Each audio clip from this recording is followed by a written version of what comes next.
Hey everybody, so I thought I'd take you with me and show you what we do for our chickens in the wintertime and then just talk a little chickens today. All right, so stand by. All right, here we go. It's currently about 22 degrees out, which is fairly nice out for this time of year. Anything above zero, very nice. We can easily have into the double digits negative weather here. That's not counting the windshield.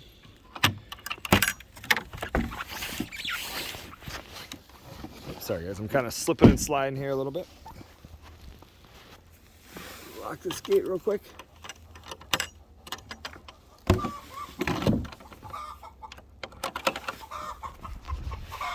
All right, so what we have here is our large chicken coop.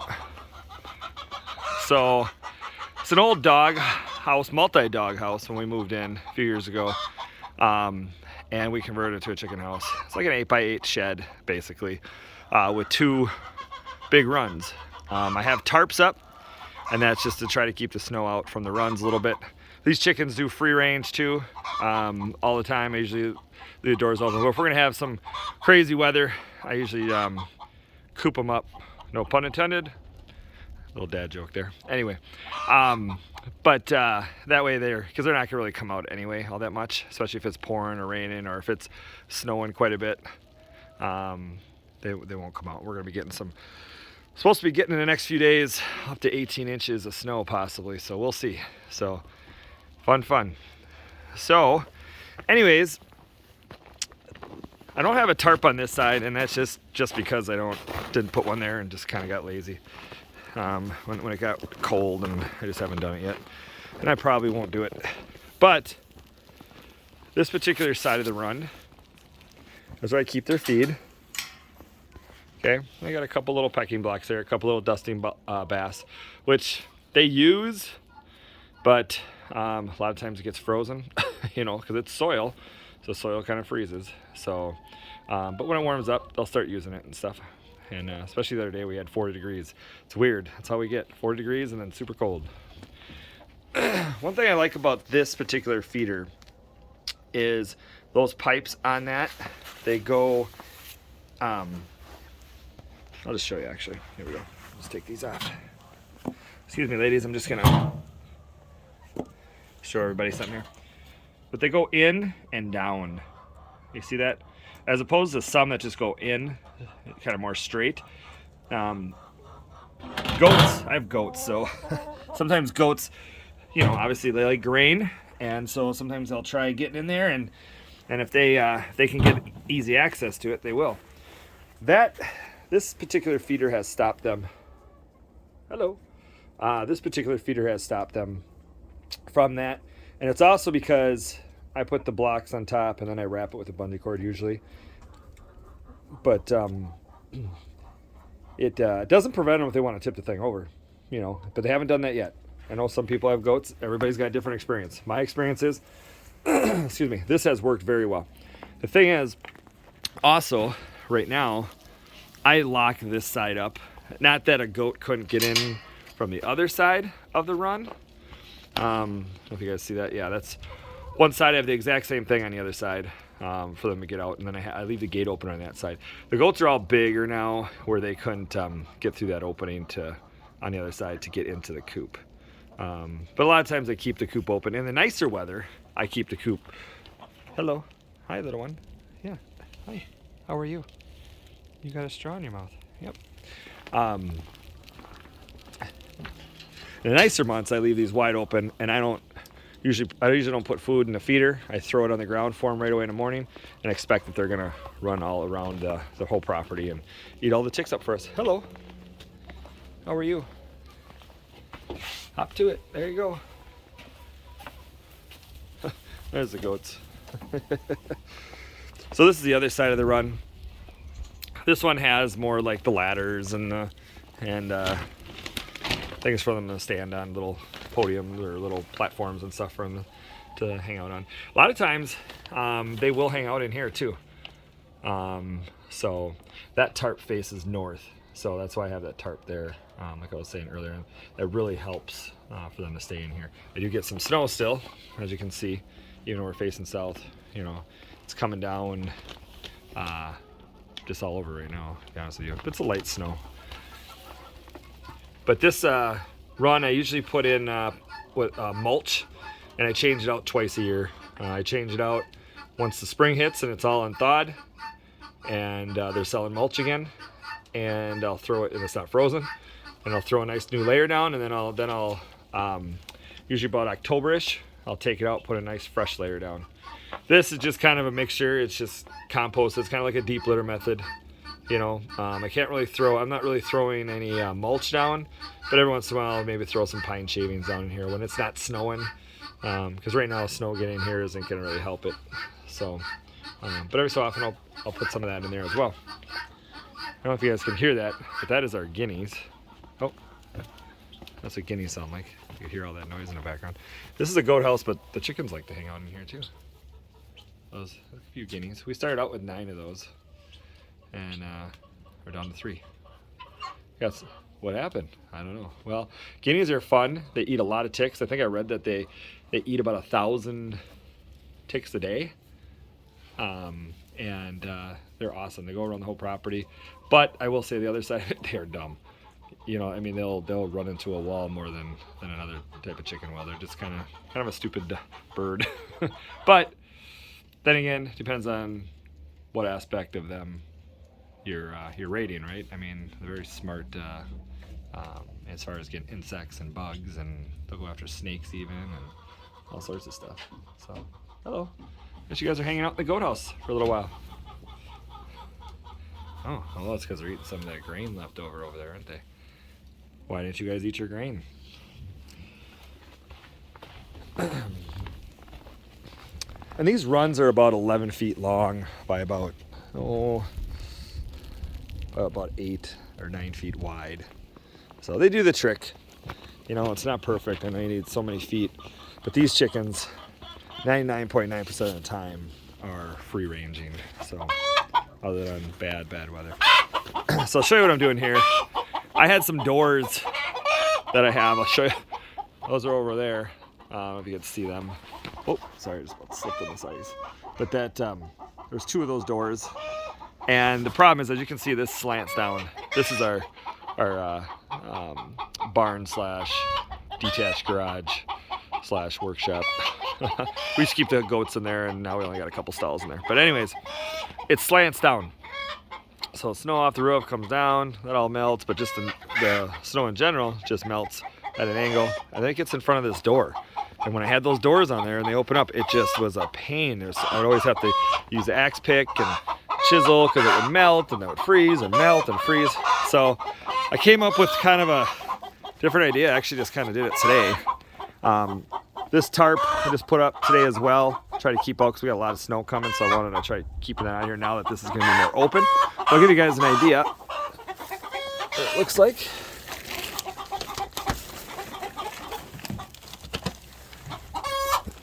Just gotta let that hang for a minute. So just use the kennel, in front of a kennel, or a kennel gate, I should say. And it works well. I use this for our ducks on like an ice house type thing I had, and we don't have the ducks right now anymore, and it worked wonders. Now I lifted it off the ground a little bit, and what's nice now is the gate, you know, is elevated a little bit, so which gives me enough room to make sure I'm shoveling and stuff, because usually it doesn't get quite that high, but just those doors were so low profile that I couldn't get any lower, you know, so especially this time of year when the ground is frozen. So right now they're laying, as you can hear.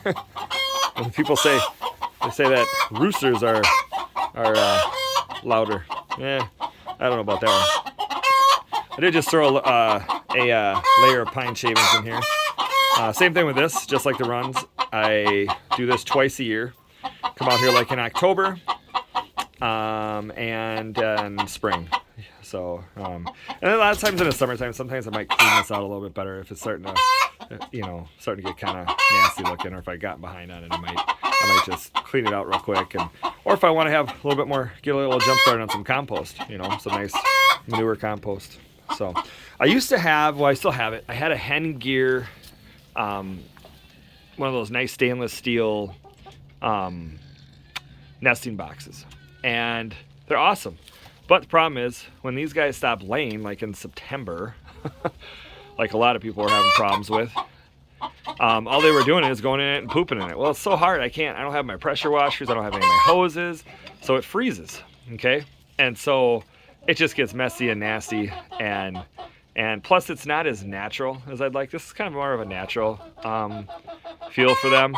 These little nesting boxes versus just jumping in a slanted box, which is nice for keeping the eggs clean. But a lot of times when we had this barn open, when we had the goats in there, they'd come in there and lay on top of the hay and everything. So they liked, that's what they liked. So let's try to make it a little bit more natural as possible. There's 6 boxes, and they there's those they're like 18 by 18 box, like little toy type things. I mean, they're not quite a milk crate, not as sturdy as a milk crate, but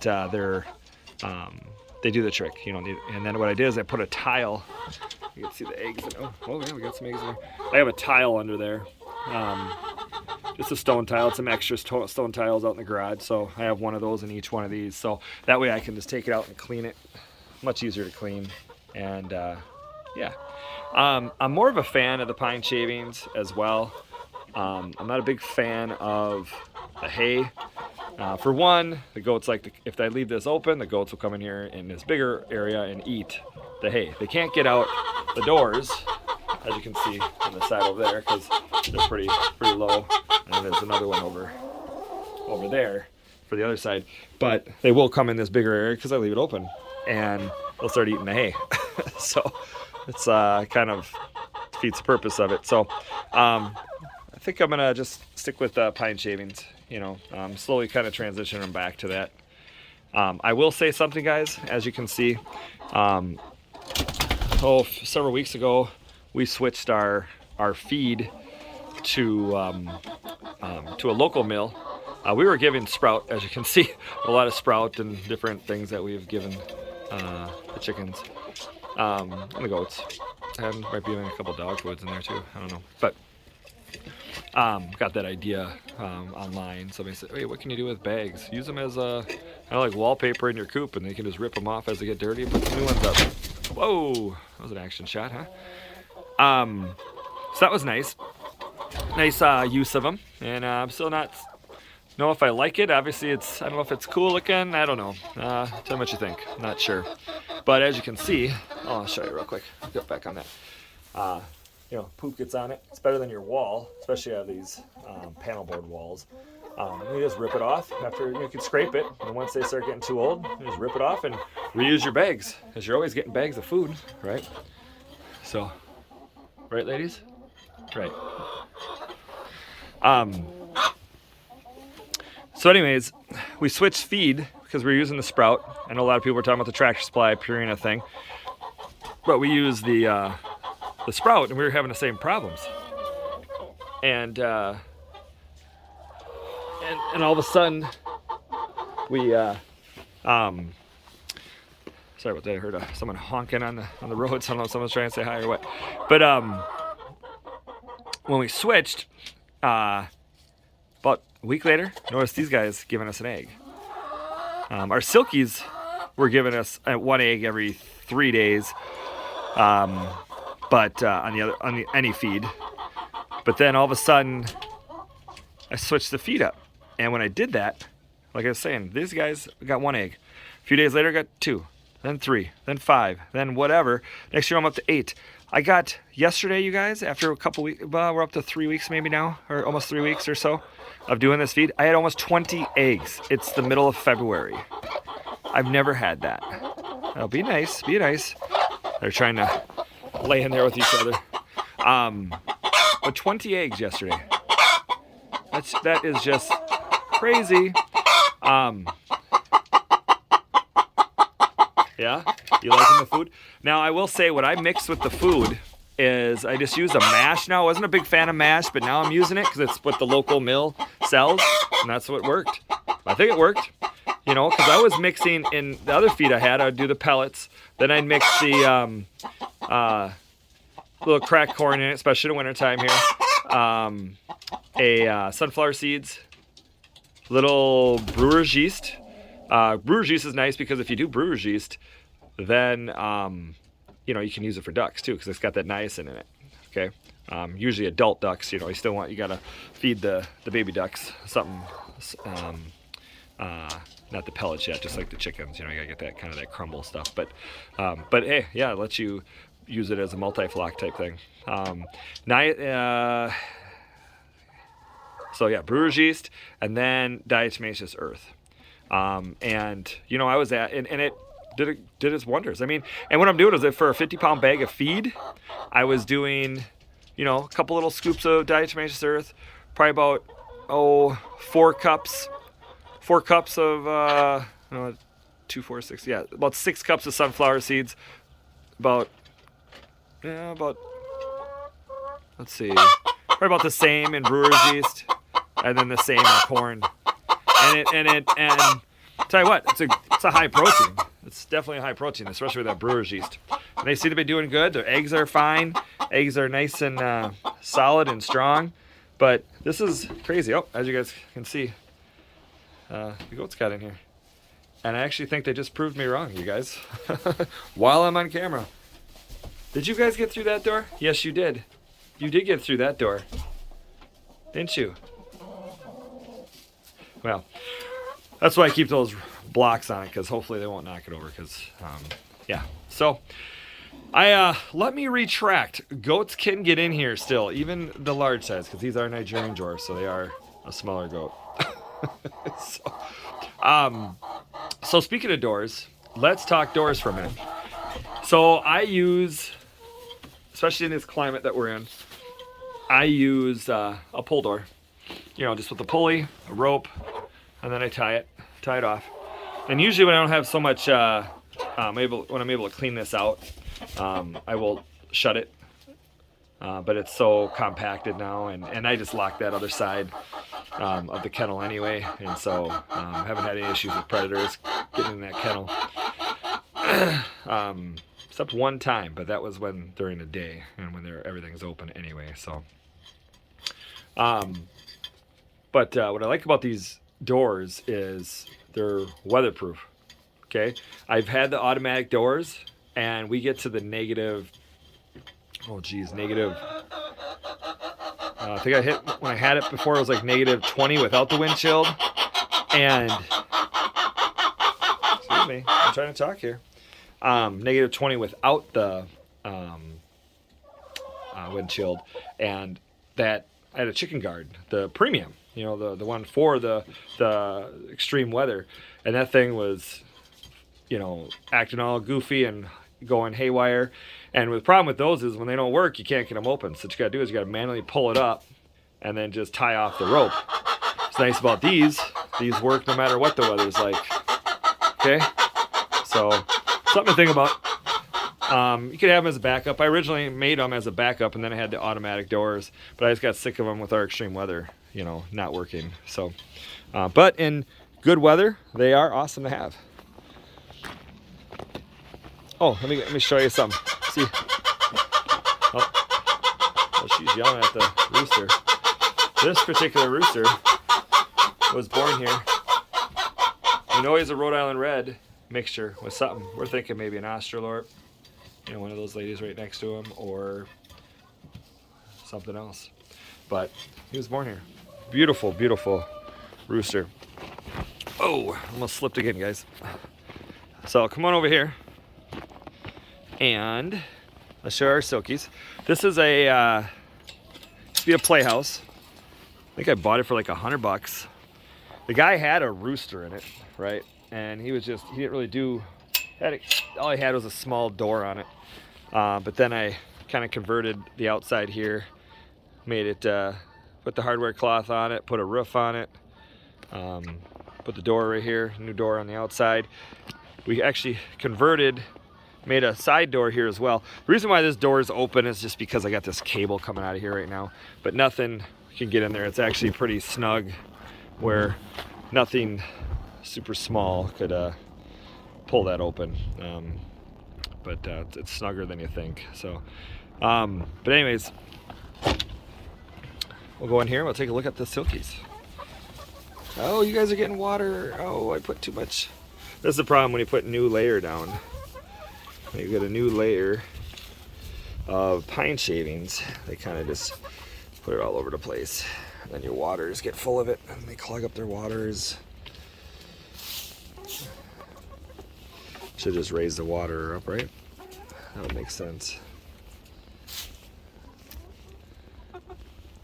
And those are feeder, but these are the silkies. You guys say hello? You say hello, friends? Yeah. So we do have electricity running in here. This is a cable, extension cord coming from the main coop that's got power in it. And we have the electric water here. And then we got 3 little nesting boxes for these guys. Silkies won't usually roost. They like to hang out on the ground. But every once in a while you'll see them up there hanging out. You won't see them up there at nighttime though. I haven't anyway. They all like to huddle right by this door here and just get warm and huddle together. This particular nesting box right here was from our old coop we had when we were in the cities, and it was actually a perfect size, and it converted and put it on the back of this playhouse. So yeah, just kind of did some little bit of Mod Podge and spray painting, and we call it the Picasso Day Coop. It's kind of a bunch of different things. Yeah, so that's our silkies, and we keep them separate from the large hens because large hens pecked them in the head one time. It could be lights out for them. So yeah, I'd love to get a bunch more of those because we want to get into breeding chickens and having separate little houses, you know, with like maybe like 3 hens and 1 rooster, and a bunch of those would be perfect, but those are hard to come by around here now anyway. So there you have it. That is the chickens. And if you have any questions, like I said, during the summer months they roam this whole property. We got about 5 acres, and they roam. You can't really see everything, but you know, the trees are in the way and the buildings are in the way, but we go out to a river area as well, but they're all over the place. They even go into cornfields out there and eat up the bugs. So yeah, well anyways, if you have any questions, leave comments below. All right, have a great day.